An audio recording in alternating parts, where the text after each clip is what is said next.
We're gonna do intros. I guess we're doing intros. In the upper right, he's not teal. He's purple. This upper right's Moon. Upper right is Moon. Bottom left is MaNa. I will do my best to remember this. They had them swapped. It's unfortunate. It's just the way it is. But that's just how it goes.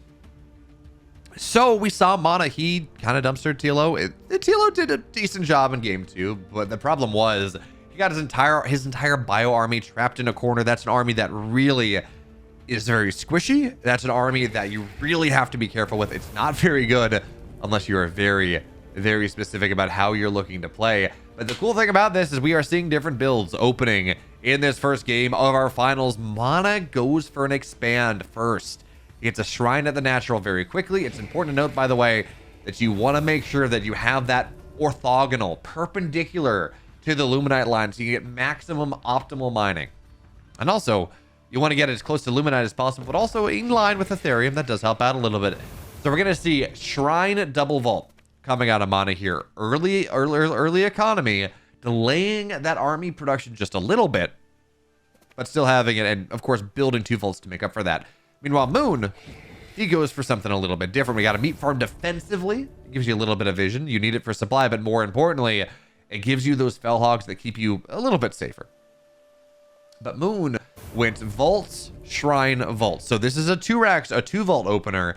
Well, I guess a single vault opener. His economy is going to be a little slower, but he does have these brutes that he can move out on the map with, that he can try to find some value with. Don't know if he's going to find everything, but that's what he's going to look for. So for now, we see the brutes, they're starting to get rallied across. We got one most of the way there, but already the shroud's done. Already we have brutes ready. And this is one of those things. It's like in TVT opening up with an expand build versus some aggressive build. It's like, well, you show up, and defender's advantage is defender's advantage. And what do you exactly do? You don't get anything out of this. Now, theoretically, Moon could get something out of this. And I think he took the resource camp. No, he didn't. He took the. I don't think he took a camp actually.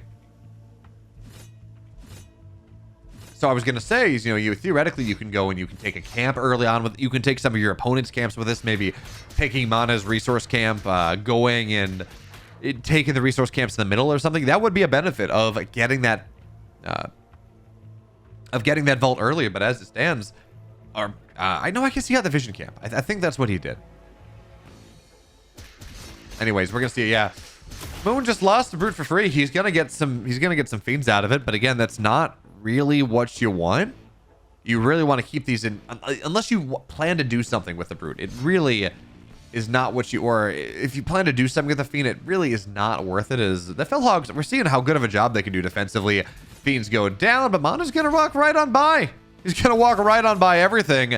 But it is a decent surround, and damage is getting done. But it's always interesting in these infernal mirrors about how you take your fights, because your opponent's also regenning on Shroud. It makes the fights a lot longer.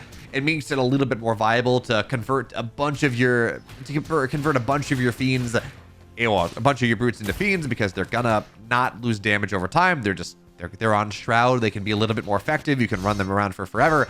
But Moon has the idea of getting aggressive on the other side. I think he's got a 1 brute lead. Meanwhile, MaNa trying to be as obnoxious as possible, but the fell hogs are causing problems. They are slowing this down, but now on top of the fiend line here is MaNa. He's actually getting damage done. And on the other side, MaNa, well, he's gonna force Moon back. So Moon gets no damage done on the bottom side. He takes damage, loses, I think, about 3 imps on the north side. And that's not great, especially as, by the way, he's had to pull away from the Therium mining. He doesn't have a lot of Therium. The Gaunt transition, the Magmadon transition is not really going to be there. And I'm actually really curious to see how MaNa plays this, how Moon plays this, because there are a couple different ways that you can play this matchup. You can play this Infernal versus Infernal matchup.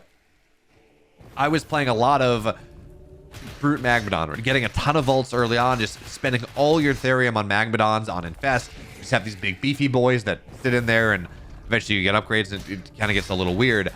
But it's not exactly what's happening here in MaNa. Heavy pressure going in. He's just got more units. He's got, what is that? I think that's 4 brutes, 5 brutes to just the 2. He's going to spawn some fiends, go into the main base, make sure the Shroud Stone goes down before it is that powerful anti, but just that damage that you can add, that defensive damage. And yeah, there are a couple meat farms, but they don't have a ton of HP left remaining to them. And Shroud here, oh, I'm sorry, that's the Shroud Stone. It doesn't have a lot of HP to them. And MaNa is just rallying across the map and doing really unacceptable damage to Moon. That is the big thing here. Moon, even if he survives this, he doesn't have a third base on the way. MaNa does. He doesn't have a lot of Therium mining. MaNa is consistently denying that. And he's just lost a lot more brutes. He's lost a lot more Luminite over time. It's just not effective trades one way or the other. And MaNa, again, yeah, does the rally mean that he's not going to 100% win the game? Yeah, probably. It's going to take a while to get his units onto the other side of the map, but as long as he denies the third base. And behind this, we should see a greater shrine done, I'm assuming. Coming out of MaNa, probably in the main base, we should see some Magmadons start to pop out here. There's units that stun and do damage every third shot that really make a difference, especially when we talk about Infest, especially when we talk about this ability to do damage over time, and more importantly, to make all the units that you kill spawn fiends. It's a big deal, especially in a mirror. You get a ton of extra units is the big thing. Well,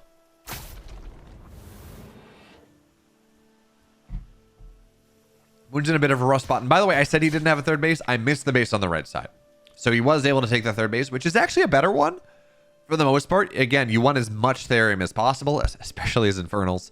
And the linear third that MaNa took, it only gives Luminite, not Therium. It means that he's going to be a little bit lacking in the tech count, really, in the tech resource count. As MaNa is actually finding himself zoned out a little bit here. He's going to be able to run through the middle, run back into actually the vision of Moon. But, well, actually, no. Yeah, he's going to force a couple fiends to pop, get a brute out of it. But now there's this round. Here comes the reinforcement. Defender's advantage is so powerful in a game like this. When you have that time, when units don't just die instantaneously, MaNa had the time to bring his army back over, to bring his army together and really punish Moon for having the temerity, having the sheer audacity to move on the map, to exist on the map. Because what Moon needs, well, he needs time. He needs more production. He needs more resources. He needs maybe a run by. And MaNa here, he's just gonna get on top of this base. Fiends, yeah, they die pretty quickly. They are not the tankiest things, but they kill bases very, very fast. That's a dead shrine, and now they're gonna try to run through. There's a scout on the Magmadons, so now MaNa's aware of that, even as he loses a lot of the fiends. And this is one of those things where we have to ask ourselves whether it was worth it. Because that was, I think, about 10 brutes, which is, what, 1,000, 2,000 Luminites, something like that? Yeah, you got a base. That's 300, 350. Now, of course, the other thing to point out is that economy scales a lot slower in Stormgate than, say, StarCraft, for example, although they did change it a little bit in this patch, so your economy is a little bit faster. But more importantly, it feels like it takes structures. Structures build a lot slower than they do in StarCraft, as compared to previous patches, too. So they're able to go, and killing a base is really impactful. It makes a much bigger difference. It's a much bigger deal than, say, killing off a hatch from a Zerg player, and they're going to get it back up pretty quickly, and it's fine. It's more like killing the third base from a Terran in a TVT. That is actually a... Yeah, you can come back from it, but that is a significant difference. That's a massive deal. So Moon, he's going to try to take the 12 o'clock base, I guess. But look at all these Gaunts. Look at all these Magmadons sitting here, getting ready to go 2 Gaunts, or 2 Magmadons, a bunch of Gaunts. Getting all their shields up, getting all that white health up, just finding as much value. Although, on the face of it, if those brutes were still, or if those fiends were still brutes, I think I would very much prefer the army that, that Moon had. Gaunts are great. They do a lot of damage, but they are very squishy. They only have 75 HP. 100 odd, like 115 HP when you add the white health on top of it. That's not a lot. You get a couple Magmadon dashes. They get that third attack off. All of a sudden, the Gaunts are evaporating. A bunch of fiends are in their place because, of course, you're dropping Infest. And it becomes, well, a little bit more dicey. But you got to get a good fight here, and we do have that fight getting set up. The flank comes in for Moon. But the Gaunts run away in time. Now the Magmadons are getting on top, but again, the Gaunts just run away. We see how much damage the Infest is getting done, though. Even still, it seems like here the kiting is starting to get really good, and the Magmadons are turning into fiends, and it all turns around. It's all dead. All on the ground. MaNa has annihilated the fight here for Moon. I thought he might have had the good flank, but MaNa saw what was happening in time. He was able to pop that. He was able to hot the, they used to be called hemoglaves. I can't remember if that's what they're called now, but he pops the upgrade on the gaunts. They move faster. They run away. They do a little bit dot. They do a little bit of damage over time. And they just, the Magmadons cannot engage. They cannot get the fight. We're starting to see now at this point, Moon is well and truly dead. He's in the ground. He has fought long. He's fought hard. But he's losing his third base. He's losing all the imps on the third base. The natural's broken. We still have the gaunts with a decent amount of HP remaining. And yeah, Moon's gonna, or MaNa's gonna, yeah, Moon's gonna have to tap out. There we go. That's right. MaNa takes game 1. Bottom left here in game number 2. He's down a game, or wait. This is MaNa. He's up a game in this series. Yeah, there we go. He's up a game in the series in the purple. This is MaNa. It's not Moon. And eventually we're going to get to see in the north side. But by the way, if you like this, you want to get more StarCraft casts, but you want to get more Stormgate casts as they happen. I got some stuff in the future. I got some really cool plans in the future. You should sub to this channel. I know I haven't uploaded for 3 weeks. I'm sorry. Went to DreamHack Atlanta and then I was gone. I didn't have editing capabilities, but we're back now. So 5 days a week, Stormgate content, StarCraft content. Hit the sub button. It really does make a difference. But on the upper right side, he's down a game. That is Moon in the teal. MaNa is in the purple. That's what we got to know. That's what we have to remind ourselves here as I try to remember just who's who and what's what, where's where, that's how's why, because ESL did a great job with the production, but they did have the nameplate swapped. This will not be a problem once that tech is in game, and Ryan Shooter, RTS Shooter, the man who made Game Heart, is one of the lead devs on Stormgate, so we're going to get there. Well, we're seeing mirrored builds here on Secluded Grove in game 2. As we see MaNa, he goes Shrine Double Vault. Moon, Shrine Triple Vault. But MaNa's been going Triple Vault pretty quickly anyways. I think he's just optimized a little bit more. I think he's getting maybe 1 or 2 more imps out before he goes and moves on into the, well, moves into that third vault. And it's not going to make that big of a difference. Then the question is, what do you do with these? Do you get aggressive? Do you try to clear as many camps as possible? They're not worth quite as much money as they used to be, so it's not quite as relevant. Getting the vision camp, of course, is really nice, but speed camps are, well, they're off to the side of the map. That doesn't really, it doesn't do much for you. Resource camps are off, you have resource camps off to the side. What I generally see people do is they take the Therium, because on this map, you have to crack the Therium out of the ground. It's not there for you immediately like it is on some maps. On the natural, you have to crack it out. So you want to do that as early as possible to allow it the time to propagate as much as possible. Allow it the time to get, there are, I can't show you the main base, but you'll notice that there are some Therium nodes that are rich and shimmery and some that are dull. The rich and shimmery ones are more efficient to mine. So you want to, and it's a function of time, how long it's been there gives you, it eventually enriches. So you want to make sure you crack that out as much as possible. Then, of course, you take the vision camp. I was generally seeing players take vision camp and the health camp. As we see, that's what we're going to see Moon go do here on the north side, because it's, you can also take that fairly efficiently. It gives you a little bit of healing. Any damage you take from taking early camps, you can kind of recover for the most part. But it seems like MaNa is not going to go for that. Instead, he's got, well, just a bunch of brutes. And he's running him onto the other side of the map as he looks to take a pretty quick third base. We don't have a game clock. But we are fairly early into this game, and he's going to try to take that third base, get that Therium going down early, get really Magmadon power as much as possible. And Moon's got a similar idea, right? Getting aggressive, but MaNa's already on the map. MaNa's already forcing a reaction out of Moon, and Moon doesn't seem to know what to do. He's got 4 brutes in the middle of the map here, but there's nothing to do with them. It's out, third base on the way for MaNa, but the aggression, the thing that matters is right here, right now. Fiends into the natural, and top of the brutes as well. And yeah, 1 brute gets away, but it's turned into a fiend. It goes down. It's not what you want. And this is a lot of damage. Moon cannot afford to lose this shrine at all here. But the problem is, I don't know that he's going to have much of a choice. The reinforcements for MaNa are doing well enough. He's already got a meat farm down. He's got that power. He's got that defensive infinite Fellhogs that will make this a little bit easier. And MaNa is getting damage done. Yeah, it's not going to end the game, I don't think. Oh, no. It might. Our brute went down without getting split here, and MaNa getting a little bit more value on top of that. Kiting away. It's a little hard to tell. Again, the colors are not where they need to be just yet, but I think everything's just dead. I think things are just going down here. The Fellhog, the meat farm, the Fellhogs are doing such a big thing. They're such a big deal in this fight. They're not allowing Moon to stick on top. They're not allowing Moon to get the damage done. And everything died for Moon on his side of the map. Yeah, there are still some you can mine, but all of his aggressive units, all of his army units have gone down. And I guess the game's not over just yet, but MaNa, he got so much damage done. Behind that, he's got his third base done. He's going to have triple Luminite mining very quickly. And that's really been the big difference between Moon and MaNa in this series. MaNa, he's playing aggro, absolutely, but he's playing greedy behind it. He's giving himself this opportunity to either win the game because his opponent was too greedy and was aggressive, or win the game because he was playing greedy behind his aggression. Both ideas work. Both are fantastic. And unfortunately, Moon, I was told he played like 300 games or something, getting ready for it. He played a lot of Stormgate. This run by is really nice. This run by is really nice, but it does get dealt with. And yeah, no one. If I said players are playing greedy, I shouldn't say that.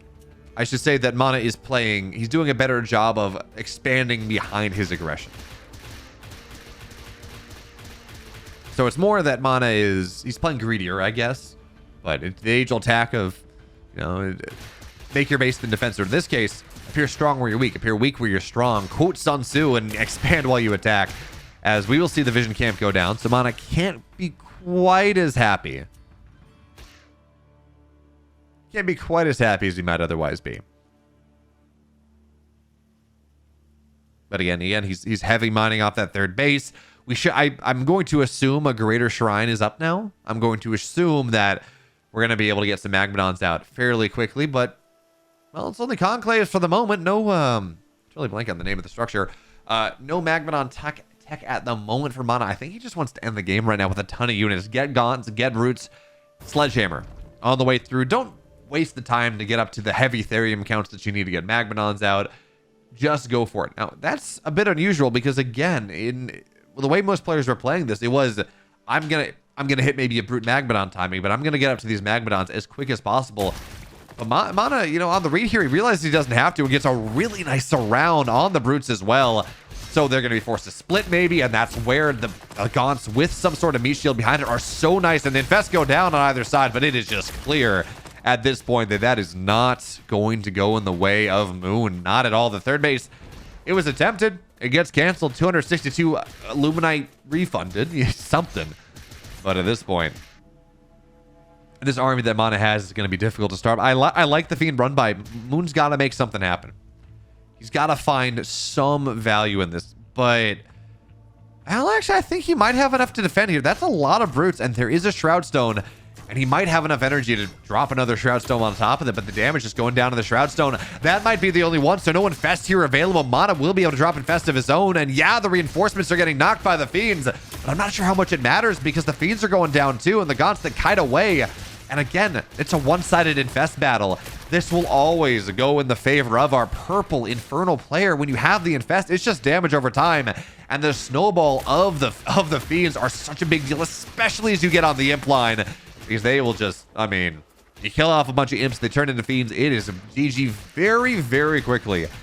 And Moon, he's hanging around just a little bit longer, but this game is absolutely, at this point, going to go the way of the MaNa. MaNa will be our first Stormgate champion. And I don't know that there's much that Moon can ever do about it at all. He doesn't have much here. He's got imps. He's going to try to fight until the last, but Infest gets dropped. And we've Gaunts just applying that bouncing glaives of damage that just eventually things go down. Eventually things would go down, and Moon did get to a Magmadon. Yeah, fine. Didn't matter. It was only a single Magmadon. If he had the brutes alive, if he'd gotten to that Magmadon 30 seconds faster, maybe he takes the fight.